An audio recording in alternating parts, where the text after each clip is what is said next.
चलिए सीधे इसमें चलते हैं। आज के इस विश्लेषण में हम एक ऐसे कॉन्सेप्ट को एक्सप्लोर करेंगे जो सच में हमारे सोचने का नजरिया बदल देगा। हम अक्सर अपने दिमाग को एक नॉर्मल बॉडी पार्ट मानते हैं, राइट? पर सोचिए, अगर ये एक सुपर कंप्यूटर हो, एक बिल्कुल फ्लॉलेस सुपर कंप्यूटर जिसे किसी भी दूसरी मशीन की तरह वक्त वक्त पर एक मेजर सॉफ्टवेयर अपडेट की जरूरत पड़ती है। हार्डवेयर तो एकदम परफेक्ट है, पर क्या इसका ऑपरेटिंग सिस्टम वैसे ही चल रहा है जैसे उसे चलना चाहिए, या फिर उसमें कोई दिक्कत आ गई है? बस यही हम आज डिटेल में डिकोड करेंगे। तो देखिए, असल प्रॉब्लम कहाँ आती है। हमारा जो ब्रेन है ना, ये एक बेहतरीन शक्तिशाली हार्डवेयर है। ये कुछ भी अचीव करने की ताकत रखता है, लेकिन प्रॉब्लम हार्डवेयर में नहीं बल्कि उसके सॉफ्टवेयर में है, यानी हमारे विचारों में। इन इन्फेक्टेड थॉट्स को हम जाने या अनजाने में अपने माइंड में फीड करते रहते हैं, और इसका नतीजा क्या होता है? आजकल इतने लोग इतनी मेहनत करते हैं, दिन रात एक करते हैं, पर फिर भी खुद को एक फंसे हुए कॉर्पोरेट लेबरर की तरह फील करते हैं।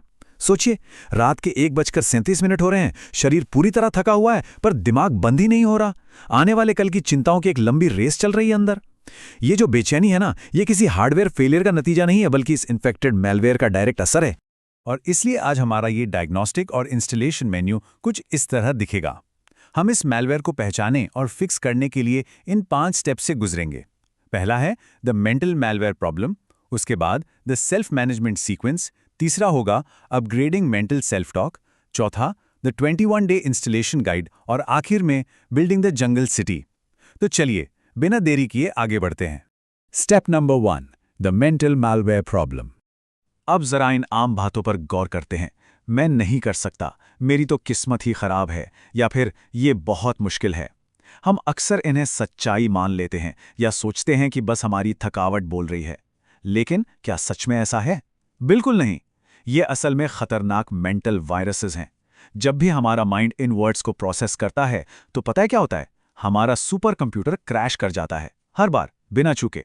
ये नेगेटिव बातें किसी भी नेचुरल टैलेंट या अच्छी किस्मत को पूरी तरह से ओवरराइड कर देती हैं। सच तो ये है कि इन शब्दों का जो इंटरनल लूप हमारे अंदर चलता है ना, वही हमारी आगे बढ़ने की सबसे बड़ी रुकावट है। अब आते हैं स्टेप नंबर 2 पर, द सेल्फ मैनेजमेंट सीक्वेंस। तो चलिए समझते हैं कि आखिर रिजल्ट बनते कैसे हैं। इन 6 स्टेप्स को ध्यान से देखते हैं। हम आमतौर पर कहाँ फोकस करते हैं? सिर्फ अपने बिहेवियर पर, जैसे सुबह उठकर जिम जाने के लिए खुद पर जबरदस्ती जोर डालना। लेकिन यहाँ एक कैच है। अगर हमारा सोर्स कोड, यानी सबसे पहला स्टेप जो कि प्रोग्रामिंग है, अगर वही करप्टेड है, तो बिहेवियर चेंज करने की हर कोशिश फेल ही होगी। ये एक चेन रिएक्शन की तरह है। प्रोग्रामिंग से हमारे बिलीव्स बनते हैं, बिलीव से एटीट्यूड्स आते हैं, फिर फीलिंग्स जनरेट होती हैं, तब जाकर बिहेवियर सामने आता है, और अंत में हमें अपने रिजल्ट्स मिलते हैं। सिंपल सी बात है, अगर रूट यानी जड़ ही खराब है, तो आगे का पूरा सिस्टम ऑटोमेटिकली फेल हो जाएगा, है ना? और अब step number 3, upgrading mental self talk. अब इन दोनों लेवल्स के बीच का अंतर देखते हैं, और यह सच में बहुत बड़ा आई ओपनर है। एक तरफ है लेवल 1, नेगेटिव एक्सेप्टेंस। यह एक ऐसी स्थिति है जहां अगर किसी का 5 करोड़ कमाने का टारगेट हो, तो दिमाग तुरंत रिजेक्ट कर देता है, ये बोलकर कि नामुमकिन, मेरी सैलरी तो अभी सिर्फ 40,000 है। ये वही एग्जैक्ट वायरस है जिसकी हमने पहले बात की थी। दूसरी तरफ देखते हैं लेवल 4, द बेटर यू। यहां पर प्रोडक्टिव डिक्लेरेशंस काम आती हैं। यहां यह बोला जाता है कि मैं वैसा इंसान हूं जो अपने शरीर का ध्यान रखता है। देख रहे हैं अंतर? यह भाषा हमारे भविष्य की आइडेंटिटी को एक्टिव तरीके से दोबारा लिखती है, और यही छोटा सा शिफ्ट हमारे दिमाग की नई अपग्रेडेड कोडिंग है। चलिए आगे बढ़ते हैं स्टेप नंबर 4 पर, द 21 डे इंस्टॉलेशन गाइड। तो इस नए सॉफ्टवेयर को इंस्टॉल कैसे करना है? इसके 3 बहुत ही क्रूशियल हिस्से हैं।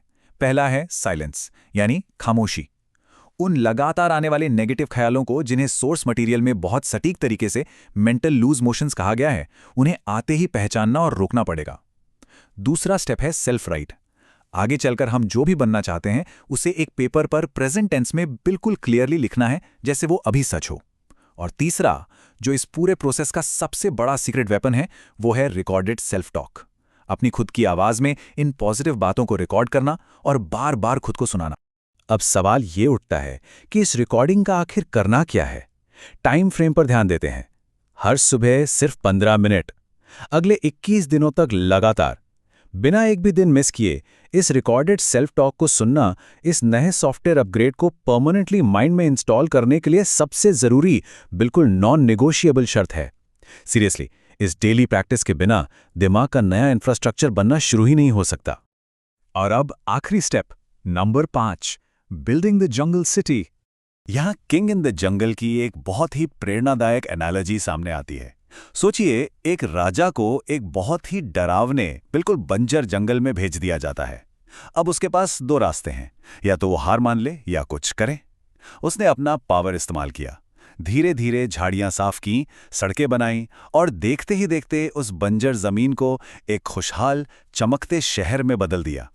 ये कहानी सीधे तौर पर हमें ये दिखाती है कि कैसे हमें भी अपने खुद के दिमाग के केओस यानी उस शोर शराबे को धीरे धीरे कंट्रोल करके वहां अच्छी आदतों का एक सॉलिड इंफ्रास्ट्रक्चर बिल्ड करना पड़ता है। तो बेसिकली सबसे इंपॉर्टेंट पॉइंट ये है कि हमारा गोल रातों रात किसी जादू की तरह पूरी जिंदगी बदलना नहीं है, सिर्फ इस 1% पर ध्यान देना है। हमें रोजाना सिर्फ 1% बेहतर होने पर फोकस करना है, क्योंकि जब हम ये लगातार करते हैं तो 21 दिनों के आखिर में कंपाउंड इफेक्ट अपना जादू दिखाना शुरू कर देता है। एक छोटा सा सुधार लगातार होने पर एक लंबे अरसे में हमारी पूरी आइडेंटिटी को बदल देने की ताकत रखता है। अब सोर्स मटेरियल के अनुसार इस प्रोसेस को शुरू करने के लिए कुछ एक्शनेबल स्टेप्स बताए गए हैं। पहला, आज ही एक क्वालिटी डिसीजन लेने की बात की गई है। दूसरा, इस 21 डेज के कमिटमेंट को सॉलिड बनाने के लिए एक नॉन नेगोशिएबल डिक्लेरेशन देने को कहा गया है, जहां ओपनली आई एक्सेप्ट टाइप करने के लिए इनकरेज किया गया है, ताकि एक पक्का वादा किया जा सके। और हाँ, उनके लिए जो लंबी किताबें पढ़ने से ज्यादा विजुअल्स के थ्रू जल्दी सीखना पसंद करते हैं, उन्हें समरी बोर्ड एक्सप्लोर करने का सुझाव दिया गया है, जहां इन सभी कॉन्सेप्ट पर आधारित animated self help web series available हैं। और ये पूरा प्रोसेस बहुत ही बेहतरीन तरीके से समराइज करता है कि एक मेंटल अपग्रेड की जर्नी आखिर कैसी होती है। तो अब सबसे बड़ा सवाल जो सामने आता है वो ये है, क्या हम अपने पुराने इन्फेक्टेड मेंटल सॉफ्टवेयर पर आखिरकार अपडेट हिट करने के लिए पूरी तरह तैयार हैं? इन 21 दिनों में अपने दिमाग की प्रोग्रामिंग को दोबारा लिखना बिल्कुल मुमकिन है। बस जरूरत है तो उस पहले कदम की और खुद को बेहतर बनाने के उसे एक वादे की। एक बार जरा सोचिए, जब ये नया मेंटल सॉफ्टवेयर बिना किसी क्रैश के अपनी पूरी क्षमता पर चलने लगेगा तो उसके नतीजे कितने हैरानगेज हो सकते हैं।